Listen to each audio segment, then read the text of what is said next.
নমস্কাৰ। আপুনি যদি চিত্ৰনলাত অইল এক্সপোৰ্ট কৰিব খুজিছে, তেনেহ'লে অকল বায়াৰ পোৱাটোৱে যথেষ্ট নহয়। এই ৬টা ডকুমেণ্টছ আপুনি ৩ মিনিটত জানি লওক, যিটোৰ পৰা আপুনি ভুল ডকুমেণ্টছ আপোনাৰ থাকিলে কাষ্টমে আপোনাৰ বস্তুটো এক্সপোৰ্ট কৰিব নিদিব। গতিকে এই ৬টা ডকুমেণ্টছ আপোনালোকে জানাটো দৰকাৰী বা এনেকুৱা ধৰণৰ আপোনাৰ প্ৰডাক্ট লগত থাকিলে গতিকে ইজিলি আপোনালোকে এক্সপোৰ্টৰ কাম আৰম্ভ কৰিব পাৰে। আৰু তাৰ কাৰণে আপোনালোকে এবাৰ খালি কোৰ্চটো জানি লওক এক্সপোৰ্ট কেনেকৈ হয় বা ইম্পৰ্ট কেনেকৈ হয়। আমাৰ ইনষ্টিটিউটত ১ মাহৰ কোৰ্চ চলি আছে, কণ্টেক্ট নাম্বাৰ দিয়া আছে। আৰু যিসকলে ভিডিঅ'টো নতুনকৈ চাইছে ছাবস্ক্ৰাইব কৰিব। এতিয়া নাম্বাৰ 1 ডকুমেণ্টছ হৈছে IEC। এতিয়া এক্সপোৰ্ট ইম্পৰ্ট লাইচেঞ্চ, এইখন মেণ্ডেটৰী ডকুমেণ্ট। আপুনি এতিয়া ভাৰতৰ পৰা যিকোনো ধৰণৰ প্ৰডাক্ট আপুনি এক্সপৰ্টেই কৰক বা ইম্পৰ্টেই কৰক, আপোনাৰ IECখন লাগিব।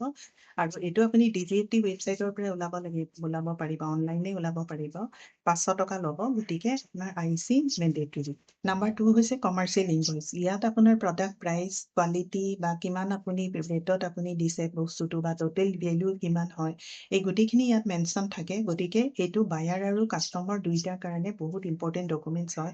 আৰু এইটোৰ ওপৰত আপোনাৰ কমাৰ্চিয়েল ইনভইচৰ ওপৰত বেছ কৰিয়ে আপুনি গভৰ্ণমেণ্ট বেনিফিট, আপুনি যিটো প্ৰডাক্ট আপুনি এক্সপোৰ্ট কৰিব তাত আপুনি কিমান পাব, গোটেইখিনি আপোনাৰ কাষ্টমে কিমান ডিউটি আপোনাৰ বেনিফিট দিব, এই গোটেইখিনি এই ইনভইচটোৰ ওপৰতে হ'ব। এতিয়া নাম্বাৰ 3 হৈছে আপোনাৰ পেকিং লিষ্ট। এতিয়া আপোনাৰ ড্ৰামত কিমান ওজন আছে বা নেট ৱেইট কিমান, গ্ৰছ ৱেইট কিমান বা প্ৰডাক্ট আপোনাৰ কিমান আপুনি লিটাৰ পঠাইছে, এই গোটেইখিনি ডিটেইল এই পেকিং লিষ্টত থাকিব। গতিকে এই পেকিং লিষ্টটো আপোনালোকে শুদ্ধকৈ বনাব লাগিব, কাৰণ এইটোৰ ওপৰত আপোনাৰ বহুতখিনি আপোনাৰ কাষ্টমত আপোনাৰ গোটেইখিনি হিচাপ নিকাচ হ'ব। গতিকে আপুনি যদি কিবা কাৰণে আপোনাৰ ৱেইটৰ খেলি মেলি হৈছে, তেতিয়াহ'লে আপোনাৰ কাষ্টমত প্ৰব্লেম হ'ব। গতিকে এই পেকিং লিষ্টটো মষ্ট ইম্পৰ্টেণ্ট আপুনি যেতিয়া এক্সপোৰ্ট কৰিব খোজে। এতিয়া নাম্বাৰ 4 হৈছে চাৰ্টিফিকেট অফ অৰিজিন। এতিয়া আপুনি ভাৰতৰ পৰা চিত্ৰনলা অইলটো এক্সপোৰ্ট কৰিব, গতিকে আপোনাৰ সেইটো ভাৰতত উৎপাদিত হয় নে নহয়, সেইখিনি আপোনাৰ প্ৰুফটো দিবৰ কাৰণে চাৰ্টিফিকেট অফ অৰিজিন লাগিব। আৰু এইটো প্ৰতিটো বহুত ইম্পৰ্টেণ্ট ডকুমেণ্টছ হয়, আৰু এইটো আপুনি অনলাইনে ওলাব পাৰিব, এনেকুৱা কোনো প্ৰব্লেম নাই। গতিকে খালি আপুনি এইখিনি কথা আপুনি জানিব লাগিব যে আপোনাৰ প্ৰডাক্টটো আপুনি যিটো এক্সপোৰ্ট কৰিছে সেইটো ভাৰততে উৎপাদিত হয় বা মেনুফেকচাৰ্ড হয়। এতিয়া নাম্বাৰ 5 হৈছে বিল অফ লেডিং। বিল অফ লেডিংটো বহুত ইম্পৰ্টেণ্ট ডকুমেণ্টছ হয়। এই bill of lading, original bill of lading বায়াৰে পালেহে তেওঁলোকে বস্তুটো পৰ্টৰ পৰা ল'ব পাৰে। গতিকে আপুনি বাই চি যদি কৰে, তেতিয়া শ্বিপিং লাইনে আপোনাক বিল অফ লেডিং দিব, আৰু যদি আপুনি বাই এয়াৰ কৰে, এয়াৰৱে বিল আপুনি পাব।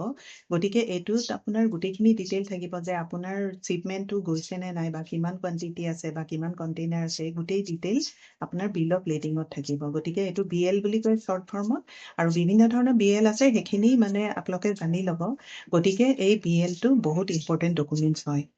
এতিয়া নাম্বাৰ 6 হৈছে আপোনাৰ শ্বিপিং বিল। এতিয়া কাষ্টম ক্লিয়াৰেঞ্চ হোৱাৰ পিছত এই বিলটো জেনেৰেট হয়। এইটো বহুত ইম্পৰ্টেণ্ট ডকুমেণ্টছ হয়। আপোনাৰ কাষ্টম ক্লিয়াৰেঞ্চ অলৰেডি হৈ গ'ল, তাৰপাছত আপুনি শ্বিপিং বিল পালে। এতিয়া এডিশ্যনেল ডকুমেণ্টছ আপোনাৰ কেতিয়াবা প্ৰয়োজন হ'ব আপোনাৰ চিত্ৰনলা অইলটো আপুনি যেতিয়া এক্সপোৰ্ট কৰিব খোজে। এতিয়া নাম্বাৰ 1 হৈছে আপোনাৰ MSDS, যিটো মেটেৰিয়েল ছেফটি ডেটা শ্বীট।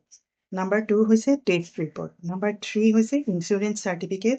আৰু নাম্বাৰ 4 হৈছে ফিউমিগেশ্যন চাৰ্টিফিকেট। যদি আপুনি উডেন পেলেট বা এইবিলাকত আপুনি ড্ৰামটো ৰাখে, তেতিয়াহ'লে আপোনাৰ ফিউমিগেশ্যন চাৰ্টিফিকেট লাগিব। গতিকে আজি ভিডিঅ'টোত আপোনালোকে গম পালে যে 6টা ডকুমেণ্টছ আপোনাৰ মেণ্ডেটৰী হয় যেতিয়া আপুনি চিত্ৰনলা অইলটো আপুনি এক্সপোৰ্ট কৰিব খোজে।